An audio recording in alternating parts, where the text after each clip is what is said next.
آج آپ بیٹھ کے جو ہے وہ لاکھ کہہ سکتے ہیں تیرے ہوتے جنم لیا ہوتا. ٹھیک ہے جی, میں اس سے کہنا رفع دین پھر بھی نہیں سی تو کرنا, تو جنم بھی لے لینا اس زمانے سے. ظاہر ہے جی معاشرے سے ٹکرانا بڑا مشکل کام ہے, بات کرنا آسان ہے نا. تو اس پہ ایک میرا کلپ بھی ہے تیرے ہوتے جنم لیا ہوتا, جس میں نے وہ صحیح مسلم کی حدیث بیان کی تھی. آپ صحیح مسلم میں جا کے نا غزوہ خندق والا چیپٹر کھول لیں تو آپ کو یہ حدیث مل جائے گی. حذیفہ ابن یمان رازدار رسول, جو حضور علیہ السلام کے قریبی ساتھیوں میں سے بھی تھے, ان کے سامنے چند تابعین نے کہا کہ حضرت کتنے آپ خوش نصیب ہیں, حضور کا آپ نے دور پایا ہے, کاش ہم بھی اس زمانے میں ہوتے تو جس طرح آپ نے حضور کے ساتھ جنگیں کی, آپ کے ساتھ مل کے آپ نے دین کا کام کیا, ہم بھی کرتے. تو حضرت حذیفہ نے کہا یہ اتنا آسان کام نہیں ہے, اس طرح کے دعوے نہ کرو, آج یہ بات کرنا آسان ہے نا. تو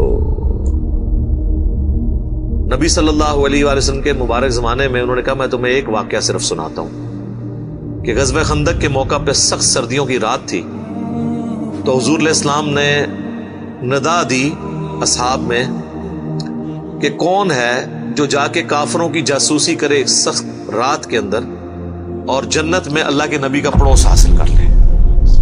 اللہ اکبر, سبحان اللہ. اوتے کو نکلوتا. دوسری دفعہ آپ نے اناؤنسمنٹ کی, کوئی نہیں کھڑا ہوا. تیسری دفعہ اناؤنسمنٹ کی, کوئی نہیں کھڑا ہوا. سب یہی کہتے خود ہی حضور کسی کی ڈیوٹی لگا دیں, اتنی سخت سردیاں, اور پھر کافروں کے تیروں کا اندیشہ بھی تھا. حتیٰ کہ بخاری مسلم میں آتا ہے کہ آپ علیہ السلام کی نماز عصر اور مغرب قضا ہو گئی تھی اسی میں, عشاء کے وقت میں جا کے آپ نے نمازیں پڑھی, کیونکہ وہ سامنے سے تیر آتے تھے.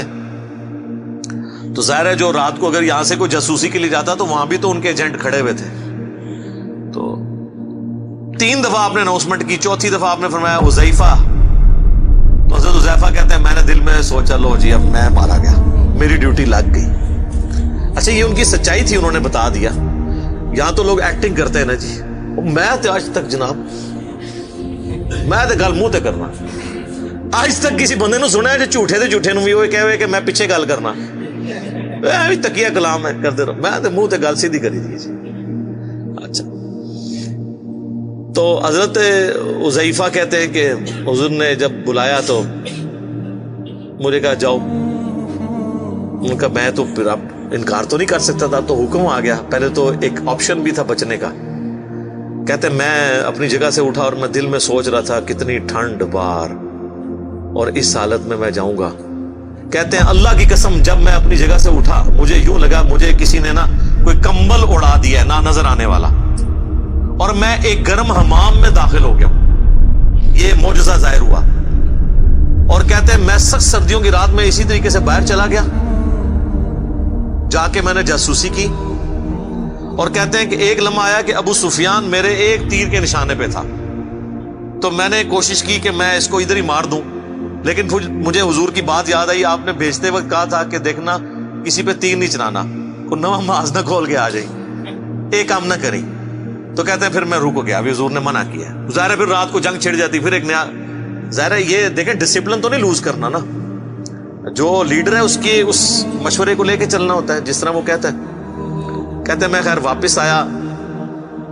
کہتے ہیں جیسے میں حضور کی مجلس میں داخل ہوا تو یہ تھرو آؤٹ ایک نہ نظر آنے والا ایک گرمائش والا کمبل جو نظر نہیں آ رہا تھا, جس سے مجھے ٹھنڈ نہیں لگ رہی تھی. جیسے میں اپنا وہ کام پورا کر کے حضور کو آ کے پوری مخبری کی کہ یہ اس وقت وہ تیر کمان رات کو بیٹھ کے تیز کر رہے ہیں, اتنے لوگ ہیں, اتنے یہ ہیں. آگے حضور صلی اللہ علیہ وسلم کو خبر دی, تو جیسے ہی میں فارغ ہوا تو مجھے پھر ٹھنڈ لگنا شروع ہو گئی. تو حضور علیہ السلام نے اپنی مبارک چادر مجھے اڑا دی. تو یہ وہ پوری حدیث ہے تیرے ہوتے جنم لیا ہوتا.